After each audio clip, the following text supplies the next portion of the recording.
Bonjour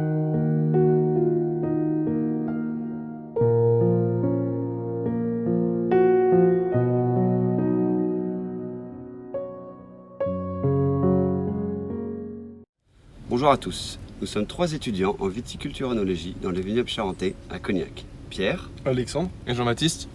Nous nous sommes demandé quelle est la place de la viticulture dans nos vies, tant sur un aspect économique, environnemental et social. Pour cela, nous vous présentons une des solutions innovantes qui pourrait contribuer à l'amélioration du développement durable dans notre vignoble. Mais avant ça, nous ferons un bilan de la situation du vignoble cognacé en termes de développement durable. Puis, nous vous présenterons un exemple d'action durable déjà mise en place sur une exploitation.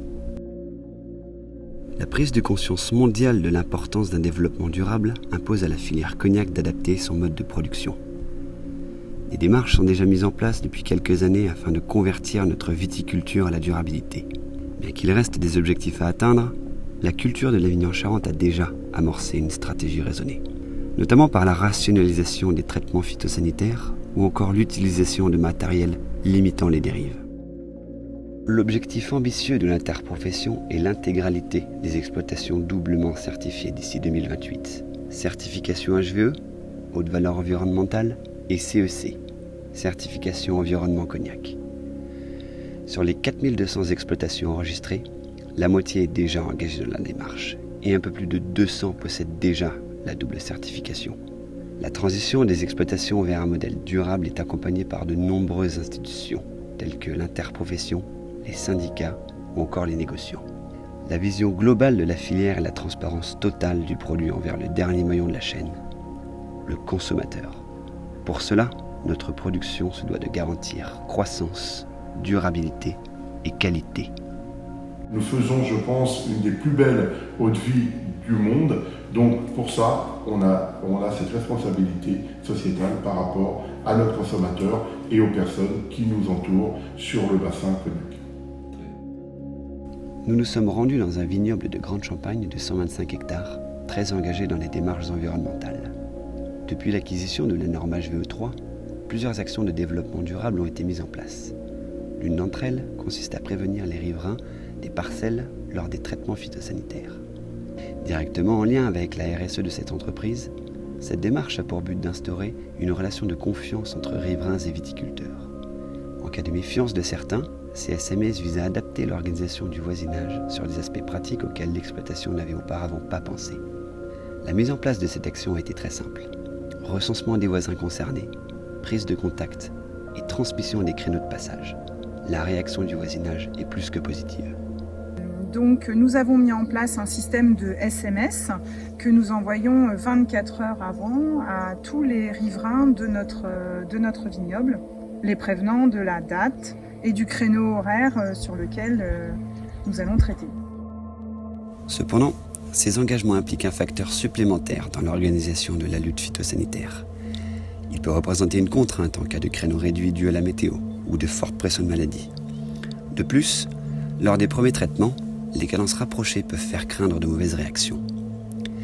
Mais compte tenu de la simplicité de cette action, les gérants ont décidé sa mise en place, notamment dans un souci de santé publique et d'image de la viticulture auprès de la population. Dans la poursuite de ces démarches, le vignoble a récemment investi dans un pulvérisateur confiné. Cet appareil répond aux critères de développement durable de la filière, avec une meilleure qualité de travail, de respect de l'environnement, d'optimisation des doses employées et de la limitation des effets indésirables. Ce système permet d'éviter la dérive de la pulvérisation, et donc ce qu'on appelle d'où le mot confiné, et en même temps on récupère ce qui n'est pas capté par la végétation. Mais pour limiter encore plus les doses de produits phytosanitaires employés, de nouvelles méthodes sont en cours de recherche. L'utilisation de PNPP, produits naturels peu préoccupants, fait l'objet de recherches depuis quelques années. Les premiers résultats sont encourageants. Les PNPP peuvent être utilisés comme des produits phytosanitaires. Cependant, ils doivent être absolument composés de substances de base naturelle et ne doivent avoir aucun impact négatif sur l'homme et son environnement. Dans la lutte contre les maladies de la vigne, ils sont en quelque sorte des produits plus poussés que les biocontrôles. Les substances de base naturelle qui les composent sont employées pour leur usage biostimulant sur la plante. À l'image de plantes médicinales vendues librement, les PNPP utilisent les propriétés bénéfiques de certaines plantes sur la vigne. Le développement très récent de la demande d'emploi de ces produits rend la réglementation encore floue, les différentes instances nationales et européennes traitant le sujet. Toutefois, 23 substances de base ont déjà été approuvées et d'autres sont en cours d'acceptation. Techniquement, une bouille est pulvérisée sur la vigne. Les substances sont extraites sous forme de purin, d'extraits fermentés, d'infusion, de tisane, de décoction ou encore de macération et d'extraits à froid. Aujourd'hui, plusieurs instituts de recherche viticole français mènent des essais. La Chambre d'agriculture de la Loire, par exemple, organise en ce moment même des recherches coordonnées par Berthier Matret sur l'Achillée millefeuille dans la lutte contre le mildiou. La station viticole du Cognac se connecte aussi à différentes institutions pour valider l'utilisation de certains produits. Des substances plus connues comme l'ortie, la prêle, la camomille ou encore le lactose ont déjà fourni des résultats positifs.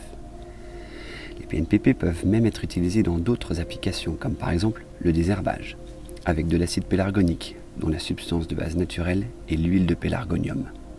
Les coûts de production de ces produits sont relativement faibles comparés aux produits phytosanitaires conventionnels. Si les PNPP continuent de faire leurs preuves, l'impact sur la responsabilité sociale de la viticulture serait très positif. L'emploi de ces produits correspondrait de plus aux objectifs de la filière cognac en termes de croissance, de durabilité et de qualité. Un circuit court et durable pourrait être mis en place par les acteurs de la viticulture cognacaise pour la production de substances naturelles à grande échelle nécessaires à notre vignoble. Dans l'optique de l'obtention de résultats satisfaisants pour notre filière, l'emploi des PNPP pourrait déjà être envisagé comme une complémentarité aux produits conventionnels. Cependant, les PNPP sont encore au stade de recherche. Aucun résultat ne permet pour le moment de suggérer aux viticulteurs leur application de façon fiable et durable, bien que les premiers résultats soient encourageants. Pour évoluer vers la viticulture durable de demain, plusieurs leviers vont être actionnés.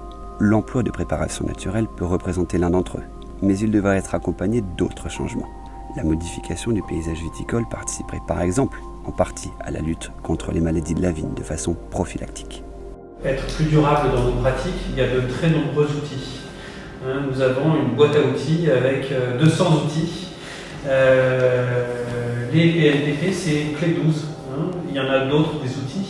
Et puis il y a des outils qui se développent, comme l'agroforesterie ou ces plantations. Je ne vais pas parler de côté paysager, mais sur la partie impact sur la biodiversité, c'est très certainement une voie importante pour pouvoir évoluer dans notre région. Ça peut avoir peut-être aussi des intérêts dans la conduite du vignoble.